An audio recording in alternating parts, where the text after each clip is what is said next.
even when her husband was sleeping. Even when she turned off all the lights, she could still feel his presence.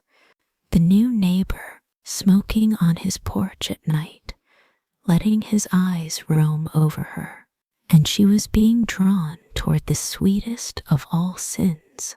Sarah Martinez had lived at 428 Maple Drive in suburban Phoenix for 7 years. The house next door had been empty for 3 months after old Mrs. Patterson passed away, so when the moving truck arrived on a scorching Tuesday morning in late August, she felt curious about her new neighbor. Wednesday evening, she first saw him. Sarah was watering her herb garden when movement on the neighboring porch caught her attention. A tall, lean man with dark hair emerged, wearing a white t-shirt that clung to his muscled chest. Even from 40 feet away, she could see the kind of masculine confidence that made women notice. He lit a cigarette and leaned against the porch railing, his gaze settling on her. Sarah felt heat rise in her cheeks. She was wearing old gardening clothes, but the way he looked at her made her suddenly aware of her body in a way she hadn't felt in years. Their eyes met, and he smiled. Not a polite neighbor smile, but something slower, more deliberate. "Beautiful evening," he called out. "Yes," she managed, breathless. "Very beautiful." He took a long drag, never breaking eye contact. "I'm Ryan Collins, just moved in." "Sarah Martinez, welcome to the neighborhood." "Thank you." His smile widened. "I have a feeling I'm going to like it here very much." Something in the way he said it made Sarah's pulse quicken. She hurried inside, but could feel his eyes on her until the door closed. That night, lying next to her husband Michael while he scrolled through work emails, Sarah found herself thinking about Ryan's smile. Michael barely looked up when she mentioned their new neighbor, too absorbed in quarterly reports to care. They'd been married 9 years, and somewhere along the way, Michael had transformed from the passionate law student she'd loved into a man who brought his briefcase to bed. Sarah couldn't remember the last time he'd looked at her the way Ryan had in those 30 seconds. Thursday evening found her deadheading roses that didn't need it. Ryan appeared at exactly 8:47 p.m., wearing a black polo that made his dark eyes even darker. "How are the roses treating you?" he asked, lighting his cigarette. "They're stubborn," Sarah replied. "They want to do their own thing." "I like stubborn," Ryan said, his gaze moving over her face. "It's more interesting than compliant." She'd chosen her outfit carefully tonight, a sundress that showed her legs. Michael hadn't noticed, but Ryan's appreciative look told her the effort wasn't wasted. "What do you do for work?" she asked. "I'm in acquisitions," he said vaguely. "I identify valuable things and find ways to acquire them." The way he said it made Sarah aware they might not be talking about his job anymore. They talked for 20 minutes, but underneath the casual conversation, Sarah felt a current of awareness that made her skin tingle. Every time Ryan smiled, every time his gaze lingered, she felt herself being pulled deeper into something dangerous. Friday brought rain, and Sarah found herself disappointed when Ryan didn't appear. But Saturday was clear, and he was there in a gray button-down with rolled sleeves. "I missed you yesterday," he said, and Sarah's heart skipped. The rain kept everyone inside. "Not everyone," Ryan said, stepping closer to the fence. "I was hoping you might come out anyway." "I thought about it," she admitted. "Good," Ryan said, his smile intimate. "I like knowing you think about me." They were close enough now that Sarah could see gold flecks in his dark eyes, smell his cologne mixing with cigarette smoke. "Sarah," Ryan said softly, "do you ever feel like you're living the wrong life?" The question hit her like lightning. "Yes," she wanted to say. "Every day. Sometimes," she whispered. "I can see it in your eyes," Ryan said intensely. "You're hungry for something real, something alive." No one had ever looked at her this way, like he could see straight through to her soul. "I should go in," she said, though every cell screamed at her to stay. Should you? Ryan challenged. Or do you want to tell me what you're really thinking? Then the back door opened, and Michael appeared. Sarah, dinner's ready. The spell broke. She didn't look back as she walked to the house, but felt Ryan's eyes until the door closed. That night, Michael reached for her for the first time in weeks. His touches were mechanical, obligatory intimacy. As he moved above her, Sarah thought about Ryan's hands, Ryan's mouth, the way he'd looked at her like she was precious and wild. Sunday morning brought flowers on her front porch, white roses with a card, for someone who understands beautiful, stubborn things. Her hands shook reading it. This crossed a line, but instead of throwing them away, she brought them inside and put them in her home office where Michael wouldn't see them. Monday evening she was ready when Ryan appeared. "Thank you for the flowers," she said. "You liked them." "Not a question. I did. But Ryan..." "Sarah," he interrupted, moving closer. "Can I ask you something?" She nodded. "When was the last time someone made you feel beautiful?" The question slapped her.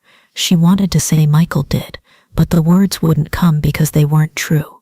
"When was the last time someone touched you like they meant it?" Ryan continued relentlessly. "When was the last time someone looked at you and saw everything you could be?" Sarah felt tears prick her eyes. He was articulating everything she'd felt but couldn't say. "You don't know anything about my marriage," she said weakly. "I know you're here with me instead of in there with him," Ryan said. "I know when I compliment you, you look surprised. I know you're hungry for something he isn't giving you." "This is wrong," Sarah whispered. "Is it?" Ryan stepped closer. "Is it wrong to want to be seen? To want to feel alive?" "I'm not asking you to do anything you don't want," Ryan said gently.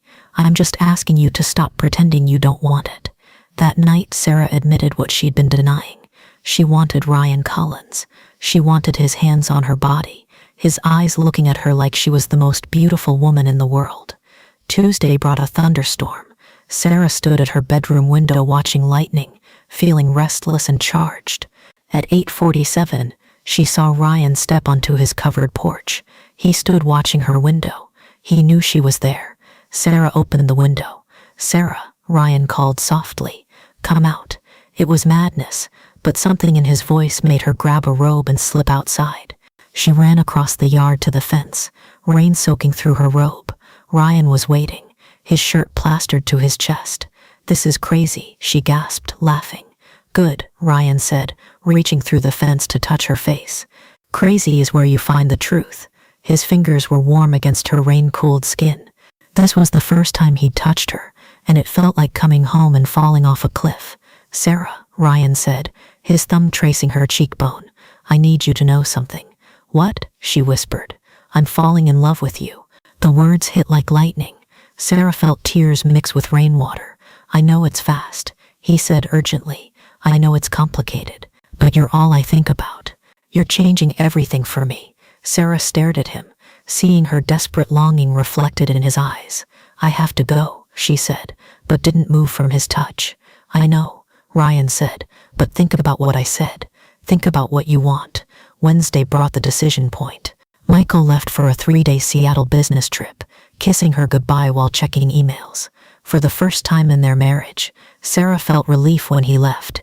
That evening, she dressed carefully, a blue dress, makeup, perfume. When she went outside, Ryan was waiting. "You look stunning," he said. "Michael's gone," she said without thinking. Ryan's eyes darkened. "For how long?" 3 days. They stared at each other, both understanding what this meant. "Are you telling me because you want something to happen, or because you want me to stay away?" "Thank God." Ryan smiled brilliantly. "My place. 20 minutes. I'll leave the front door unlocked." 20 minutes later, Sarah walked out her front door without looking back. Ryan's house was dark except for candles in the living room. She found him by the fireplace, shirtless, candlelight playing across his muscled chest. "Are you sure about this?" he asked, moving toward her slowly. Instead of answering, Sarah pulled her dress over her head. Ryan's intake of breath was audible. She stood in lace underwear, feeling more beautiful than she had in years. "My God," Ryan breathed. "You're perfect." He kissed her with hunger that took her breath away. His hands moved over her body like he was mapping dream territory, and everywhere he touched, Sarah felt sparks that made her gasp. What followed were hours of the most intense connection Sarah had ever experienced. Ryan worshipped her body, bringing her to heights she hadn't known were possible, whispering her name like a prayer. He was patient and demanding in turns, teaching her body to respond in ways that left her trembling and amazed. When she cried out his name, he captured the sound with his mouth. When she touched him, he shuddered like a man receiving a benediction. "You're so beautiful," he whispered against her throat as he moved inside her. "So perfect. I could worship you forever." Sarah felt tears leak from her eyes, overwhelmed by sensation and emotion. This was what making love was supposed to feel like, two souls connecting. Afterward, they lay tangled together, Sarah's head on Ryan's chest as his fingers traced patterns on her bare shoulder. "I love you," he said quietly, and Sarah felt her heart break and soar. "I love you too," she whispered, the words feeling like salvation and damnation. The next morning, Sarah woke in Ryan's bed with sunlight streaming through unfamiliar windows. Ryan was watching her with tenderness that made her heart break. "Good morning, beautiful," he said softly. They spent the morning in domestic bliss. Ryan cooked while Sarah, wearing his shirt, watched him move with easy grace. He made her laugh, listened with genuine interest, touched her constantly. "What are you thinking about?" Ryan asked, noticing her quietness. "How different this feels," Sarah admitted. "How easy it is to be with you." "It should be easy," Ryan said, moving between her knees. "Love should feel like coming home, not like work." That afternoon, while Sarah showered, Ryan sat with his laptop open, scrolling through photographs. Photos of Sarah in her garden, through her bedroom window, sleeping next to her husband. Photos showing he'd been watching her long before she knew he existed. When Sarah emerged, Ryan quickly closed the laptop and smiled warmly. The affair continued for 2 more days of stolen bliss, but by Thursday, doubt crept in. "I should go home," Sarah said when Ryan tried to pull her closer. "This is wrong," she said, pulling on her dress. "I'm married. I took vows." Ryan watched her dress with an unreadable expression.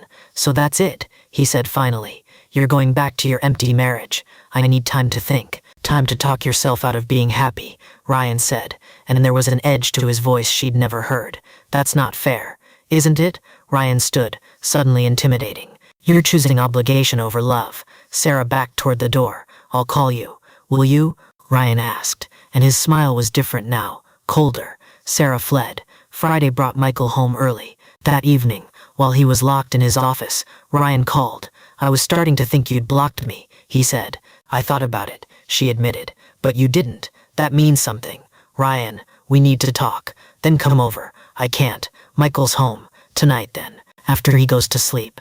Against her better judgment, Sarah agreed. That night, she crept to meet Ryan in the backyard. He looked haggard, like he hadn't slept.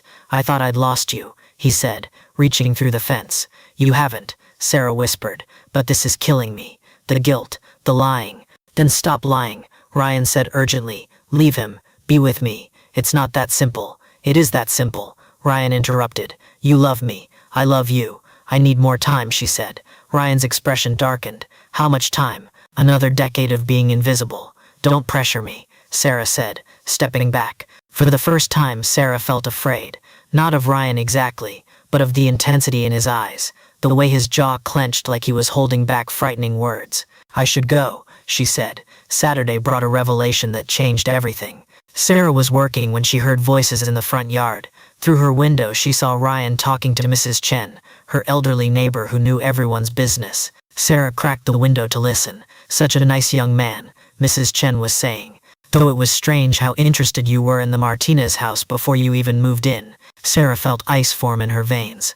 "What do you mean?" Ryan's voice was casual, but Sarah caught wariness.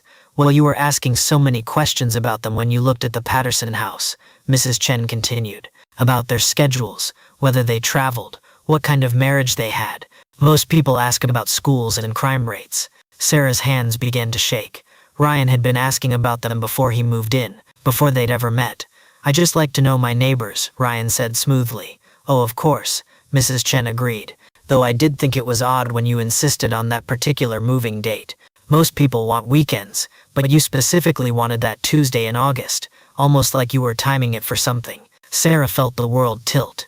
Tuesday in August. The Tuesday when Michael had started working late 3 nights a week. The Tuesday she'd been alone, vulnerable, perfect for a predator who'd been watching and planning.